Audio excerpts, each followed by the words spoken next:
In an era where we're getting remasters of games that just came out, remakes that aren't all that well received, and live-action adaptations of movies that aren't that old, a simple re-release and a modern port of a previously delisted game is a breath of fresh air. The Lord of the Rings War in the North is back with a new Legacy Edition re-release, 7 years after being delisted and disappearing from the market. Having been on GOG's dream list of games people would like to see preserved for a long while now, this game was originally developed by Snowblind Studios, one of my favorite PS2-era studios, with a much upgraded version of the engine they used in the phenomenal Dungeons & Dragons Baldur's Gate Dark Alliance and Champions of Norrath games. These are Diablo-lights, but War in the North takes it to more of a third-person action RPG angle, more akin to the original Dragon Age. When the Lord of the Rings licensing expired for a bunch of games back in 2019, a lot of games like War in the North got delisted from digital storefronts, making it unavailable to purchase. And even the very overpriced key sites would run out of Steam copies. I still had my original Steam copy and had started a new playthrough actually earlier this year, but I was very delighted to see Aspyr release it again, and they're promising a whole bunch of Lord of the Rings games are coming after it, which is great for Lord of the Rings fans. As much praise as I might want to give Aspyr for this re-release on Steam, GOG, Xbox, PlayStation, and Switch, I feel like they've not done a good job of making it clear what has actually changed from the original here. Based on the Legacy Edition name being added to the title, which makes it probably the longest game name in my Steam library, by the way, and the lack of any attention drawn to anything new, you'd think this was a completely untouched port. Underselling marketing here, which that would be fine. And they have online co-op working with, albeit without any sort of crossplay. But there are some quality of life changes here, most notably that you can now switch between all three characters to control during your playthrough, whereas in the original, you were stuck to the one character for your whole run. Or at least in between, like logging off and back on, you could switch characters when you load your save, kind of. This is not a remaster, however, despite what even some YouTube channels who got sent the game early directly from Aspyr call it. There are no changes to the graphics. Assets do appear to be uncompressed compared to the original, as it now requires 25 gigabytes of storage versus the 7 or so gigabytes that the original required, but the visuals are not any different between the two versions of the game. This is not a remaster, but that's a good thing. We want games to be preserved and playable first, and this game would not be done any justice dumping loads of money into new visuals for it. The original Xbox 360 and PlayStation 3 era visuals match the charm and gameplay tropes of this game, and I'm absolutely here for it. I was still taken aback at the beauty of Rivendell and just as immersed when getting wrapped up by spiders in Mirkwood. This was a lot of fun to fully play through after having just read The Hobbit to my kid earlier this spring. Getting to visit some of these locations in-game and picking up various lore bits while playing was absolutely enhanced by having just given the book another read recently. A few things stand out about War in the North that have me appreciating it more than ever before. First is just how well done the game is for a movie franchise spin-off game.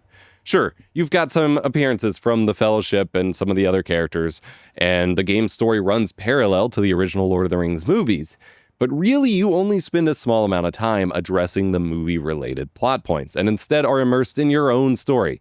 As much as you probably have to care at least a little bit about Lord of the Rings in general to really care about this game, you do not have to be invested in retelling the movie's stories over again, like most TV and movie tie-in games, and many of the other popular Lord of the Rings games around the time that this game came out. Instead, War in the North does a stellar job of just expanding the conflict from those movies to really showcase how much of Middle-earth was wrapped up in it, and just further build on how many pieces had to fall into place in order for Frodo to succeed in his mission. The game really makes it feel like you are entrenched in a continent-wide conflict, and that your battle is just as important as the others happening elsewhere, and that you're truly in a war with overwhelming odds. Like many games of the era, you will face wave after wave of enemies, more than it feels like you should be able to handle. And you'll get knocked down and beat back. But a healing spell at the right moment, or getting on your feet and downing a power potion to keep charging through, turns the fight. Just like it felt when reading the Battle of Five Armies in The Hobbit. Unlike many games of the era, there aren't endless waves waiting on you to sneak forward to a checkpoint. You do have to clear out a camp, or a cave, or even an entire base of operations inside a former dwarven capital, and make a meaningful impact on Sauron's presence, by way of his disciple Agandaur in the north. The visuals and music really immerse you in the world and story. Snowblind's previous D&D and Champions of Norrath games already stand as shining examples of beautiful RPG music, and I'm still trying to find a proper physical or lossless copy of the Champions of Norrath soundtracks, by the way, but combine that with the musical vibes that you know from The Lord of the Rings, and it's taken to new levels. The beauty and magic of this world is impossible to not just stop and stare at, whether it's the always raining town of Bree, the otherworldly wonder of Rivendell, or the destroyed orc-run Mount Gundabad. I said that very poorly, I don't know why. Gundabad. This is all further sold by a truly stellar cast of voice actors, with so many big names showing up here. Laura Bailey, to Jennifer Hale, to Steve Bloom, to the late Tom Kane, to Nolan North, Jen Taylor, and Liam O'Brien playing at least 4 different characters, as always.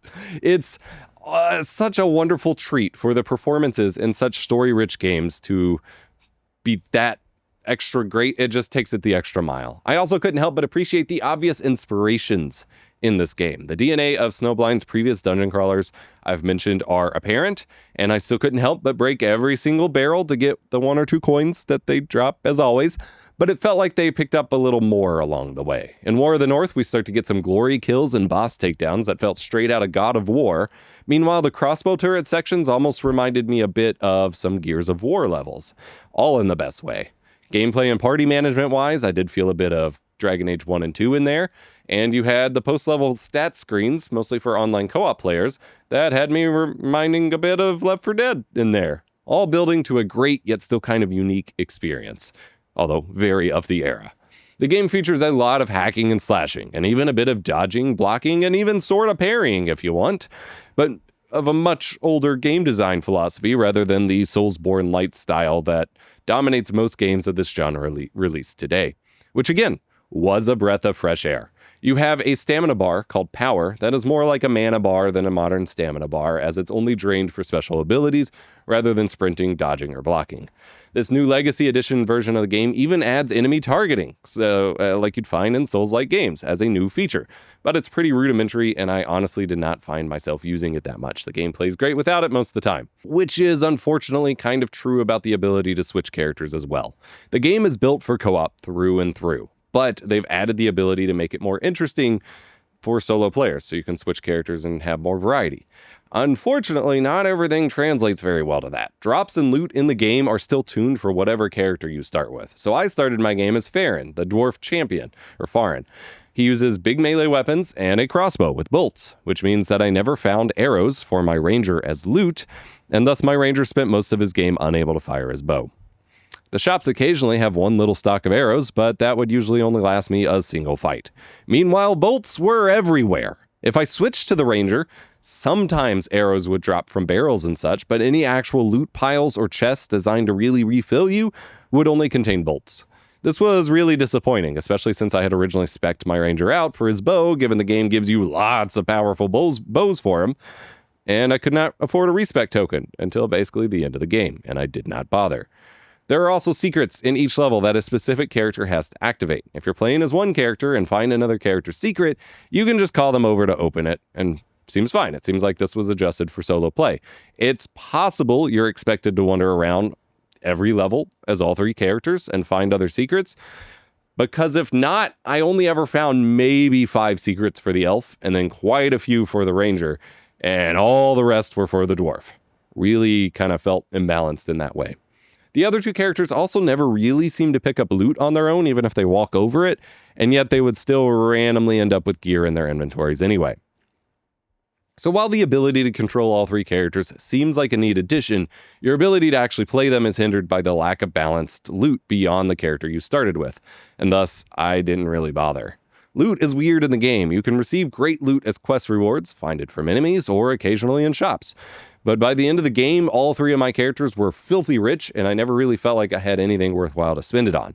I guess maybe that was for respec tokens, but I don't think respec tokens should be ever as punishing as games want them to be. If I have no clue what kind of gear I'm going to find, or even how the characters play yet in a game, why does it need to cost me substantial time loss to re-roll where my ability scores go?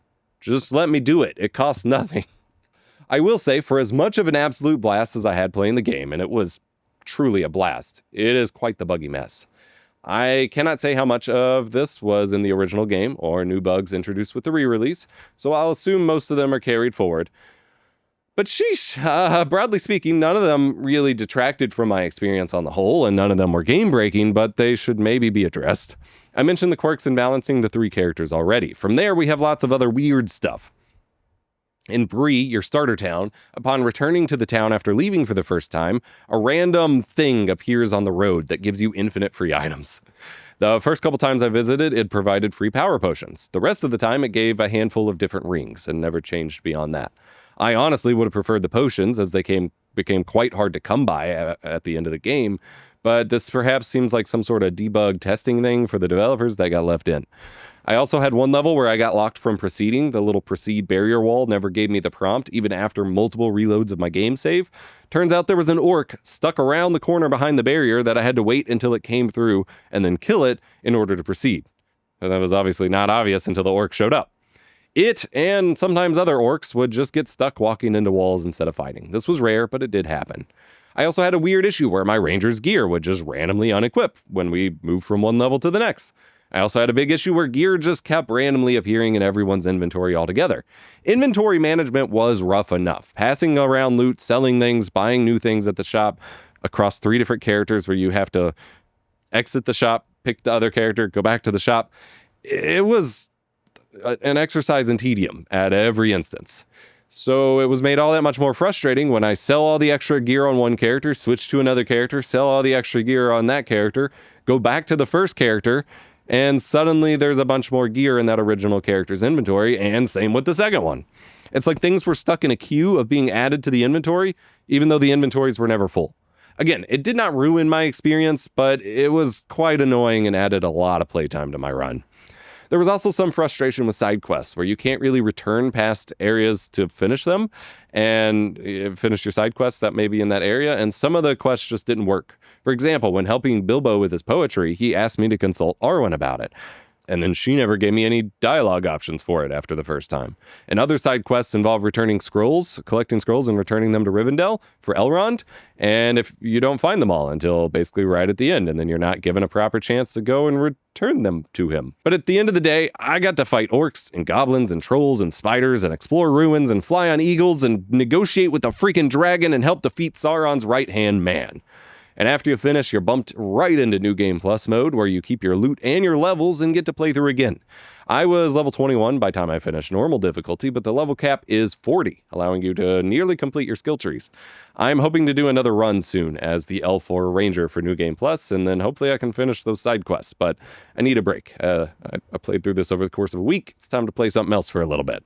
There's also 2 horde mode-like challenge levels, perfect for online co-op players who want a little more action and grind, but it did feel kind of pointless to play solo. I also found a couple map pieces along the way that said they added new locations to my map and implied I would get to go there, but I never saw them appear. Very strange. All in all, this is a great game. That's absolutely worth a play, especially if you can get some buddies together for online co-op, and I'm so glad that we have it available again and permanently on GOG. I hope the industry starts doing this with a lot more games to preserve them, instead of cherry-picking a handful to waste money remastering. Snowblind's previous Baldur's Gate Dark Alliance games got re-released on Steam a few years ago as well, but I'm still holding out for a similar release of the Champions of Norrath games with online working co-op. I know the licensing for those is a little messier, though. I've been holding on to this Xbox 360 copy of War in the North for a long time, just because it has a story to go with it, with the game being delisted and all, and if anything happened to my Steam copy, this would be the only way to play it, even if I never intended to play this worse version. But now I have the new version on GOG, I'll be sending this copy off to a game shop and making my own physical copy from the GOG version. So that's neat. I love getting to do this with my games. Let me know your thoughts on War in the North, or what game you think should be re-released in this manner next, Lord of the Rings or otherwise. Remember to be kind, rewind.